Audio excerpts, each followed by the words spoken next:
Okay, so here is the Warhammer 40,000 Space Marine. I'm not sure what the difference is here with this one. Is this a Hellblaster? Ooh, so he's got and he's got an assault plasma incinerator. So it's really just the weapon. I've already reviewed. I just did the Sister Mercy here, well, Battle Sister. So keep an eye out for that video on my channel. And I did this guy here. Well, I did the original, kind of just plain Space Marine. That was their first release. Fantastic toy. It was my favorite toy probably of the year. And so now I'm going to open this guy up and see what the difference is. I have a feeling it's not going to be much different except for the weapon and the paint scheme, but let's take a look. Okay, so we have him out of the package. All I can say is I'm reminded of the original Space Marine that I just reviewed a few weeks ago, maybe a couple months ago. It's really the same figure. There are a few little detail differences, but overall it's the same figure. I mean, you see one Space Marine, you've seen them all. But that means I'm still super excited because that figure, the original Space Marine, was so fun to play with. You can see how significant it looks, how it feels bulky, like a Space Marine. You know, of course, it's physically impossible to have a guy in armor like this probably, but still, it's just chunky and fun and great, to the point that the reason I liked it so much was that it's to the point of being so toy-like that you could show a kid this and say, hey kid, you want to play with this toy, and have 3 or 4 of these, and they would play all day with these and they would probably last for quite a while without like losing an arm or anything, and they wouldn't care what the IP was. It's just a silly robot guy with big guns and stuff. Just absolutely ridiculous. In the case of the Sister, which I reviewed in the other video and I'll show you, she's the same height basically, but since women aren't allowed to be Space Marines, which is stupid, but there is a difference there. While this one feels like a great action figure, this feels like a really, really chunky, fun toy. The details are there. They put little battle damage, it looked like, on them there. They do release gray versions of these, or basically, you know, like what's it called, like a base paint. You can buy one that's just no paint on it at all. The backpack is really, really cool. These are the jets, so it can launch into combat and land on its enemies. And there, I love look how chunky it is. The connector itself, it's a big brick just to be pushed in, and it sits in there nice and tight. It's not going to go anywhere again if you were to play with that, if you are so inclined because you're a child or something. The gun, I think, is the main difference. It's got this Hellblaster melt-the-gun or whatever the heck it is. It's okay. Again, the problem that I'm having with these McFarlane figures is McFarlane has fantastic figures at pretty good prices, but McFarlane was always known for their paint jobs, and this kind of weathered, just plain flat colors is pretty gross.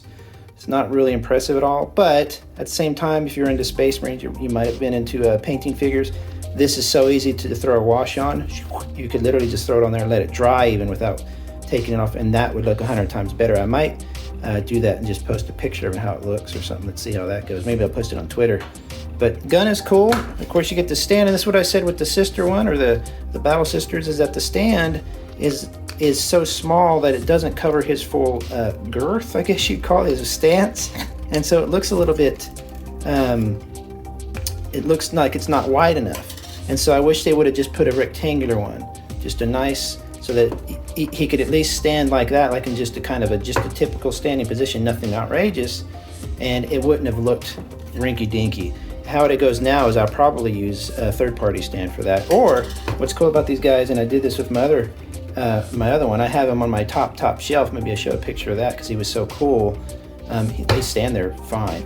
So they don't do much for posability and stuff. If you're all into all that junk, good for you. I don't sit there and pose my characters all day. I kind of just mess with them, and when I want to, I stick them in the shelf in a cool look. Man, that is a cool pose right there though. But I tend to like my characters just to be in a ready position, just to standing, so you can just appreciate their molds and their designs and stuff. But if you're into posing these guys, it's cool. They're just not going to do a lot. It's just not really posable, other than just, you know, your typical kind of stuff. You know, so, but that's not what these are really known for anyway. Space Marines are supposed to be bulky dudes who don't really need to do any cool poses. They just run in and kill everything. I think this guy is supposed to, let's see, he's designed, his one hand there is designed to hold the, this is going to be impossibly hard.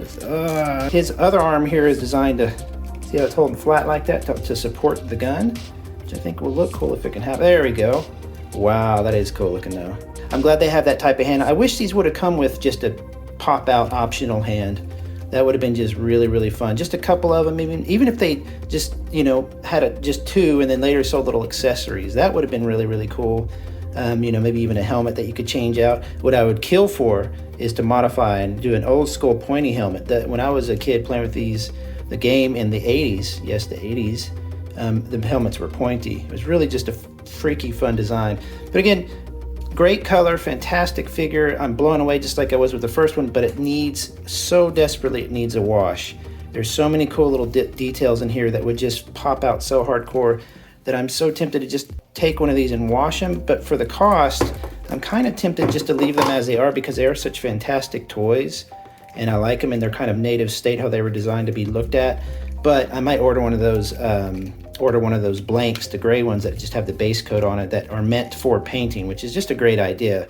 I wish though that they easily made the limbs maybe pop like that. Maybe people know how to do that already, I don't know. So you could just paint them in, because you're gonna have to get into those holes and stuff, and it might just be a bit of a nightmare, but I haven't looked at it much, so I don't know. The waist is not bad. This is a new thing that I see all these action figures doing. They're now bending under the chest, under the boobies here, more than at the waist at all. And it's just kind of a neat way to do a crunch kind of look, while still leaving the basic waist unmovable.